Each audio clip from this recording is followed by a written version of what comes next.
আজকে আমরা আলোচনা করব স্লিপ অ্যাপনিয়া বা ঘুমের মধ্যে শ্বাস প্রশ্বাসের সমস্যা নিয়ে। এটা কিন্তু খুবই কমন একটি সমস্যা এবং সাধারণত একটু বয়স্ক মানুষদের 50-এর বেশি মানুষদেরই এটা হয়ে থাকে। স্লিপ অ্যাপনিয়াটা কি? ঘুমের মধ্যে হঠাৎ করে যখন শ্বাস প্রশ্বাস বন্ধ হয়ে যায়, আবার ঘুম থেকে জেগে উঠে আবার শ্বাস নিতে পারে, এটাকেই আমরা স্লিপ অ্যাপনিয়া বলি। সাধারণত স্লিপ অ্যাপনিয়া দুই ধরনের হয়ে থাকে। একটা হচ্ছে অবস্ট্রাকটিভ স্লিপ অ্যাপনিয়া, আর একটা হচ্ছে central sleep apnoea. Obstructive sleep অ্যাপনিয়াটা হচ্ছে যখন আমরা যে শ্বাস প্রশ্বাসটা যে নাক এবং ভিতর দিয়ে শ্বাসনালী দিয়ে যাচ্ছে, সেই ঘুমের মধ্যে যদি কোনোভাবে সেই রাস্তাটা বন্ধ হয়ে যায়, যেমন আমাদের জিহ্বাটাও আমাদের সেটা বন্ধ করে দিতে পারে বা অন্য ক্ষেত্রেও সেটা হতে পারে।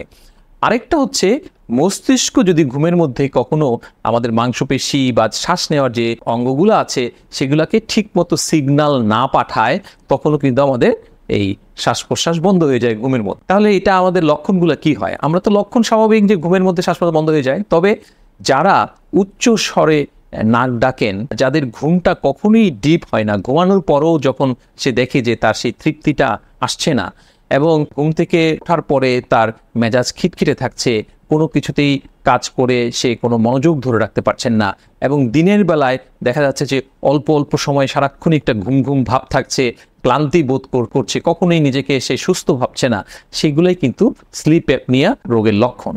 তাহলে আমাদেরকে এক্ষেত্রে কি করা হয়? তো স্লিপ অ্যাপনিয়ার কিছু টেস্ট আছে, সেই টেস্টটা দিয়ে যদি কনফার্ম করে ফেলা হয়, তখন এটা গোল্ড স্ট্যান্ডার্ড একটা জিনিস হচ্ছে একটা মেশিন ইউজ করতে হয়, সেটাকে আমরা বলি কন্টিনিউয়াস পজিটিভ এয়ারওয়ে প্রেশার। এটা হচ্ছে একটা গোল্ড স্ট্যান্ডার্ড। এই মেশিনের মাধ্যমে যখন মেশিনটা লাগিয়ে রোগীরা ঘুমিয়ে থাকে, তখন কিন্তু এই জিনিসটা দূর করা যায়। এটা দূর করাটা কেন জরুরি?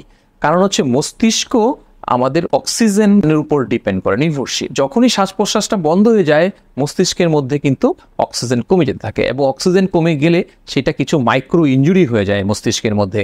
মাইক্রো ইনজুরি হয়ে মস্তিষ্কে কিন্তু কোষগুলা ক্ষতিগ্রস্ত হতে থাকে, এবং এইসব ক্ষেত্রে দেখা যাচ্ছে যে প্রায় ক্ষেত্রে স্লিপ অ্যাপনিয়া রোগীরা ডিমেনশিয়াতে ভোগে, অর্থাৎ স্মৃতি শর্ট টার্ম স্মৃতিশক্তি যেটা বলে শর্ট টার্ম মেমোরি ভুলে যেতে থাকে, তার স্মৃতি চলে যেতে থাকে, এবং সেই সাথে দেখা যাচ্ছে যে সে ডিপ্রেশনে চলে যায়, এবং সেই আরও কিছু ক্ষেত্রে যেমন অ্যালজাইমার্স রোগে একটা পড়তে পারে, এবং কিছু কিছু ক্ষেত্রে এইসব রোগীর পার্কিনসন ডিজিজও ডেভেলপ করে। তাহলে সেক্ষেত্রে আমাদের এই স্লিপ অ্যাপনিয়া যে রোগটার কথা বলছি, সেই রোগটা যদি কারোর থেকে থাকে, অবশ্যই সেটা একজন নিউরোলজিস্টের মাধ্যমে সেটাকে দেখিয়ে সেটার জন্য যে গোল্ড স্ট্যান্ডার্ড চিকিৎসা আছে সেটা করালে এটা থেকে ব্রেইনের মস্তিষ্কটা তার ইনজুরি থেকে রক্ষা পেতে পারে।